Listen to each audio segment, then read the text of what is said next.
wasele kungiqambela amanga nje ukuxoka thetha ubuxoki ndibuza ngebhodisi ndibuza amacece uthi bekuze ichomi yakho ibile nomuntu wayo. Kodwa ngisola umuntu ngathi umuntu wesinto ophila impilo eqondile ngathi ukuthi noma umzalwane yini awuyena lo muntu owamaphathi obumnandi. Ke okulonto ikunikeza igunya lobafeba nalo nontroyi. Ngangibizi nje ngonontroyi mina. Malalela.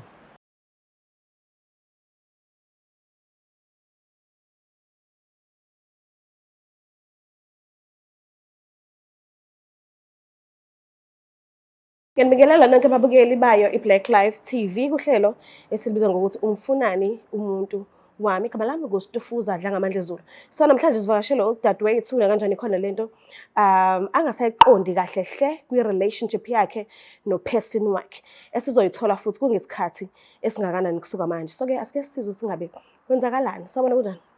Yebo ngiyaphila. Ngiyaphila nami. Ngicela ukuthi igama lakho nesibongo nala usukhona. Igama lami Oluhle Sithole. Ngisuka kwaMashu G-section. Kukuphi emakhaya bakho? Emakhaya kusenqeleni. Kusemthatha enqeleni. Enqeleni? Oh okay, kodwa ukhulela ngakhona. Ngikhulele khona. Ndizela ufike manje la kaMashu. Fike ngo-2022. Oh okay. So wahlangana kuphi ke nomuntu wakho? Kwakungumuphi unyaka? Nihlanganela endaweni kanjani and naphathana kanjani i-relationship beyiqala nje? Sahlanganela kwaMashu khona la kwa G-section. Saqala ukuthandana ngo-2023. Sina 3 years sithandana. Right relationship yethu enthanda engahluphi ngalutho. Okay. Awukazi uzimbonise ekhaya lakho? Akakaze acele ukumbona. Kodwa mhlambe ama-siblings wakho ayamazi? Ayamazi ama-siblings. Okay. Yena ke uke wakwazanisa ney'ngane zakwabo? Akakaze ngazanisa ney'ngane zakwabo. Why? Awunankinga nalokho? Hayi bengenankinga nalokho. Okay. Mhlambe ke ekuhambeni kwesikhathi ngokujwayelana kakhulu kwenu yini mhlambe onowanothisa noma onothisile ukuthi isishintshile lento le kade saqala ukuthandana wayenza kahle kodwa ekuhambeni kwesikhathi usekushodisa somewhere usenciphisile lokhu akasakwenza ukuthi unake nje? Benginokufika ngimvakashele endlini yakhe. Ngiwulo muntu othanda ukuclean. Okay. Xa nifikile endlini yakhe benifika ngifike nibhaqa amacici phansi komqamelo engengwawo wami. Kokunye ndiwasuse ndiwakline ndibe kwenye indawo. Ngenye imini nizofika nibhaqa ibhodisi engeyami xa ndimbuza uyaphika uthi akuze zonke zakhe. Pho ufuna nendlini yakhe wow. Pho ufuna nendlini yakhe? Uthi ubeboleke umngani wakhe iroom. Oh, okay. And uma ngabe esho kanjalo ebusweni bakhe ukunothise ini? Uyakwazi ukubona umuntu beqamba? Angikwazi ukumbona ngoba ulo muntu nje okhuluma ukuzwakale noma. Okay. Uyakwenza ukuthi umkhole noma kuthiwa ayikho lento ayishoyo. Yo, mhlambe beniney'nkinga benijwayele ukuyisolva kanjani? Benijwayele ukuhlala phansi nikhulumisane noma into beniziba kuze kucace ukuthi okay sendlulile shuthi kuyona iphelile kanjani? Besiziba noma ngimbuze aphendule lokho ngabe into etheni eqhubekela phambili. Okay. Ukuthi what if lento oyicabangayo uzuthatha isinqumo sokuthi ufinyelele kule show iyona vele? Uzokhetha ukuhamba umshiye noma uzohlala ngoku-understand ukuthi sokukhona omunye umuntu okhona empilweni yakhe? Angeke ngimshiye, ngizohlala ngoba ngiyamthanda. Okay. Kodwa angeke ngi-understand ukuthi khona umuntu esekhona empilweni yakhe. Oh okay, ngiyakuzwa. Ngimfonelele umuntu wakho njengoba unikeza inamba yakhe. Kodwa angishongo ukuthi inamba ngiyithathe kuwena. Ngimfonelile ngacela ukuthi akafike nomuntu wakhe kwi-live show. So njengoba ula ngalesi sikhathi okusho ukuthi akazanga nawe. Ukhona lo aze naye. So ngicela ukubalanda ngikhulumisane nabo bobawu2 ukuze ngazi impilo yabo ukuthi suke iqale nini into yabo and kwenzakalani and bayapi nothando lwabo. So Mhlambe ke yini ongafisa ukuthi ngikubuzele yona ngisakhuluma nabo bobawu-2 wena ungekho? Ngifuna ukwazini kakhulukazi ukuthi uyena muphi amthandayo futhi baqale nini, yiziphi inhloso anazo ngalobudlelwane akanabo naye. Okay, utheni na 3 years nendawonye na? Sina 3 years esindawonye. Okay, ithi ngibalande-ke ngicela unesikhathi esincane ngizokhuluma nabo and then ngothi uma sengiqedile bese ngiyakulanda nawe sikhulumisane sobo-4. Okay. Ngiyacela ukuthi usondezele bona.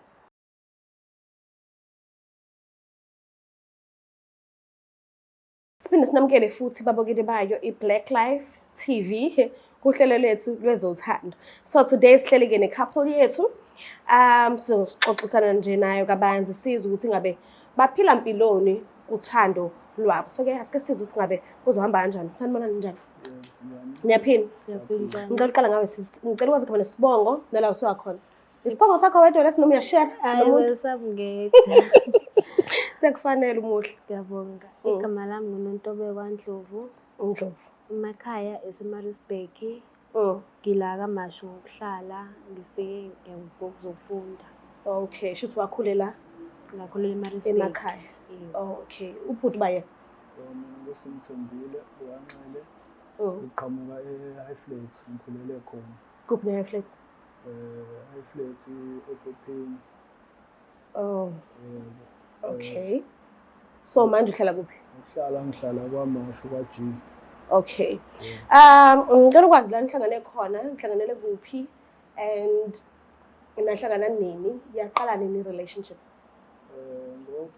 Sahlangana last year ngoJanuary ku-New Year's Eve.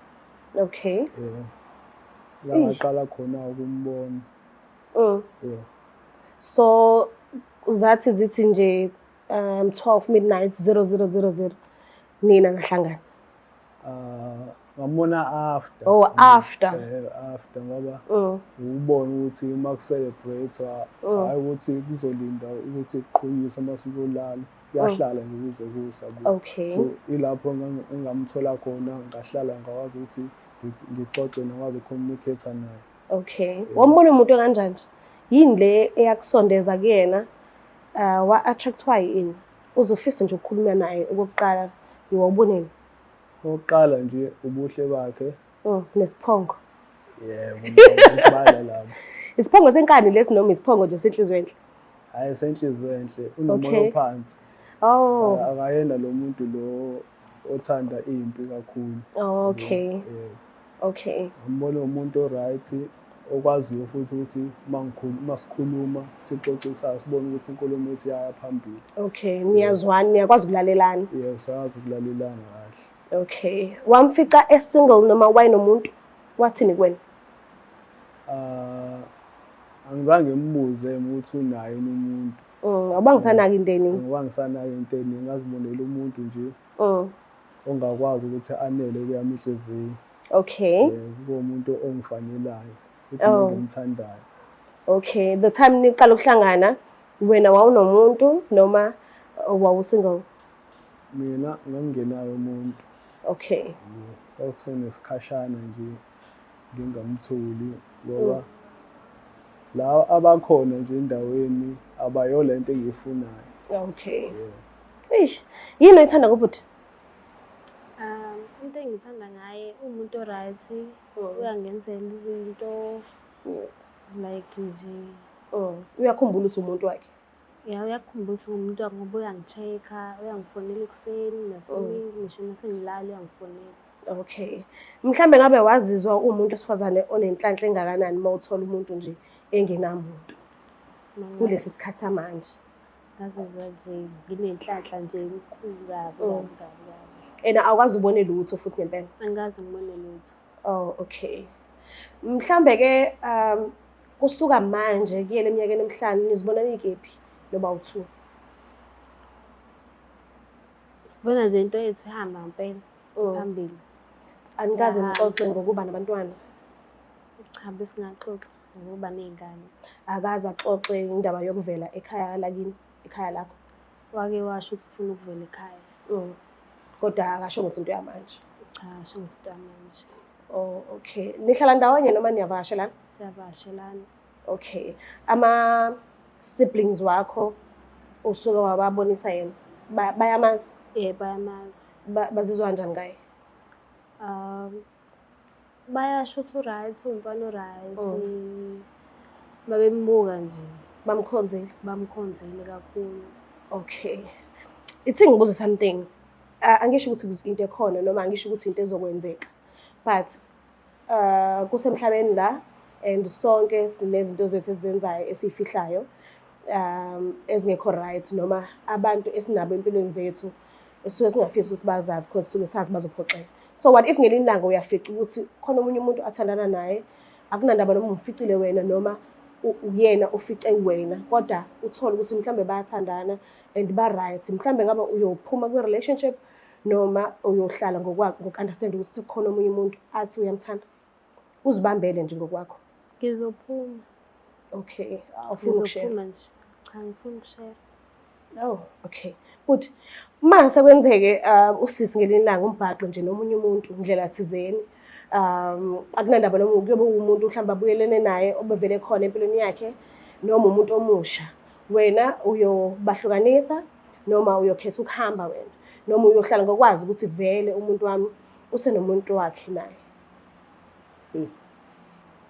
Angeke ngikhona ukuhlala ngizohamba ngoba kuyefana lento nokuthi ngithenga imoto mina kodwa futhi mase ngiyoyishera nomunye umuntu. Okay. So ngiyokhetha ukuthi ngihambe. Ufuna imoto yakho wena wedwa? Kube yami ithi mina. Okay. Ngiyeza ngine surprise yini.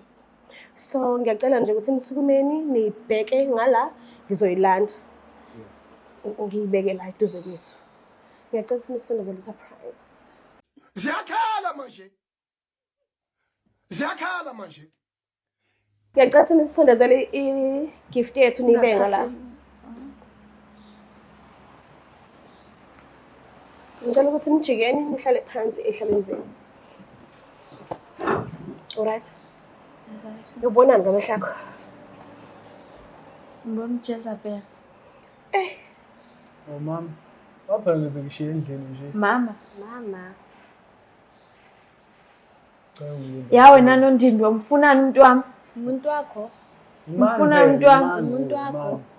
Akho into ezoyimiwa la, into ezoyimiwa. Lona. Mani phela ngikhuluma. Ngeke phela sikhulume sonke la. Ume ini? Sikhulume sonke la. Uba lona. Umfunani umuntu wami? Waphela ngishiye endlini nje wena. Ngicela ukuchaza. Kani. Oluhle. Ubhalile kuhlelo lethu umfuna umuntu wami. Ubengasa understand ukuthi kwenzakalani kwi relationship yenu about two. Endlini uthi ubenokufika athola izinto engazona zakhe, ama earrings, izinto zangaphansi, abo bra, ntontoni, okuningi endlini yakho. And uyabuza lezi zinto lezi akuzona ezakhe ashiya ngoyena. So wasenza ucwaningo ngendlela yakho ukuthi akathole ukuthi ubalo busy naye empilweni yakho. So ingakho ke nila ekhaya namhlanje. Ingobhalile kuhlelo lutho ufuna umuntu wami. So ngiyacela ukuthi umchazele ukuthi kwenzakalani kunina phathi noba uthu umchazele futhi ukuthi usisi lo uhleli naye ngale eduze kwakho ubani. So okwazanga ukukhuluma nami uvela wabona ukuthi biza abantu bamakhamera. Bekukuphi okungcono ngoba wena bomqambela amanga? Amangane waphela menginako ukutshela iqiniso. Yeliphi iqiniso ke walikhuluma? Wasele kungiqambela amanga nje uxoka. Thetha ubuxoki. Ndibuza ngebhodisi nikubuza amacece uthi bekuze ichomi yakho ibile nomuntu wayo. Kodwa ngisola yini? Ndiyakusola. Ngoba phela wena umuntu ngathini umuntu wesinto ophila impilo eqondile ngathi ukuthi noma umzalwane yini awuyena nomuntu owamaphathi obumnandi Ke okulonto ikunikeza igunya lobafeba nalo nontroyi. Ngangibizi nje ngoNontroyi mina. Malalela oqala wena una ukuthi ngingakutholi mangikudinga isikhathi sakho angisitholi okwenza ukuthi uthando lwami ngawe lunciphe. Usisi lo ngahlangana naye kwi-New Year's Eve. Ngalesikhathi wena unqabile ukuthi cela sihambe so-celebrate unyaka omusha. Wathi wena uzihambe lezi zinto zobumnandi. Kwenzeka-ke waphela lapha ufike uphuze nje amajuice, uphuza lokhu okunye okunephesenti. Ngabe sengihlangana nosisi lo sesikhuluma into ethi yaphambili. Ngabona ukuthi ngathi mangiqhathanisa ngabona ukuthi okwakhe kungcono kunoloku nokwenzayo. Okwakhe kuyahambiselana nale lifestyle engiyiphilayo, nale lifestyle engiyifunayo. Noma uyangizwa yini? Cha ngijwayela kabi. Cha lalela. Leyo nto ikunikeza igunya nje lokuthi feba. Uqalile ungiphakamisela umoya manje. Ukuthi nje iyangicika lento yenziwe. Yebo ngiyakuthanda mina. Kodwa naye Uyamthanda? yini. Kodwa naye ngiyamthanda. Njengoba sila manje angisazi manje ukuthi ngenze njani. Shuthi kuzomela ukhethe. Kunzima-ke lokho. Kunzima ukuthi ngikhethe ngoba ngiyamthanda. Ngamthanda ngiqala ukumbona lapha sihlangana ebusuku nami. Ngiwe ekhuluma ngayo ngakhona. So wena lo ufice endlini akusebona iqiniso. Iqiniso lona lithi. Iqiniso ukuthi ngiqale nawo ukuthandana naye ngonyaka odlule. Ngawo ngonyaka wa-New Year's Eve. Ungixolele ukuthi sesithandana 3 years mina nawe. Mama ngiyaxolisa ukuthi angikwazanga angikutshelanga iqiniso. Ungitshelanga ngani iqiniso? Ukuthi vele unaye vele umuntu othandana naye. Nengisaba ukuthi ngeke ngikwazi ukuthi ngikuthole lo thando lakho. Oh manje wakhetha ukuthi ungifihleke. Ungangitshela iqiniso wakhetha lokho. Sometimes iqiniso lidinga ukufihla yabo. Ngathi uthando nalo uthando liyafihlwa kahle kahle. Angifunanga ukukutshela ngoba ngiyazi ukuthi ngeke uzongivumela ukuthi mina ngibe senhlizweni yakho. Mina ngindoda yomZulu so kuyenzeka ukuthi ngishaye inyoni ezimbili etshembele. So uthini ngenhliziyo ya-Olive? Kufanele enze njani? Ngeke ngikwazi ukuthi ngimkhethele mina ukuthi uwenza njani. Kodwa yena ukumthanda ngiyamthanda. Oh. Uthini ngenhliziyo yasisi naye? Enze njani naye? Naye futhi ngiyamthanda. Kodwa futhi anginalo igunya lokuthi ngimkhethele ngimvulele indlela ukuthi ahambe ngayiphi. Okay. Njengoba uthi-ke kwazi kanzima. Njengoba uthi awunalo igunya lokuthi umkhethele. Fine kulungile. Ngicela ukuthi wena-ke usuke umthatha umuntu wakhe uphume naye. Sekuyoba kuyena ukuthi yena wenze njani but wena suke umthatha umuntu wakho uhambe naye. Awubathatha bobawu-2 awuphumi wedwa wena uthatha umuntu wakho uhamba naye. Mama ngiyaxolisa ireason ukuthi ngize kuwena ngoba kunezinto akade sezenza engathanda yena umuntu olungile alright. So manje ngelinye iside uqonda ungitshela ukuthi ukhetha yena. ngenkulu inhlonipho ngihamba naye. Intombazana semakhaya. Ngihamba naye mama ngiyaxolisa kakhulu.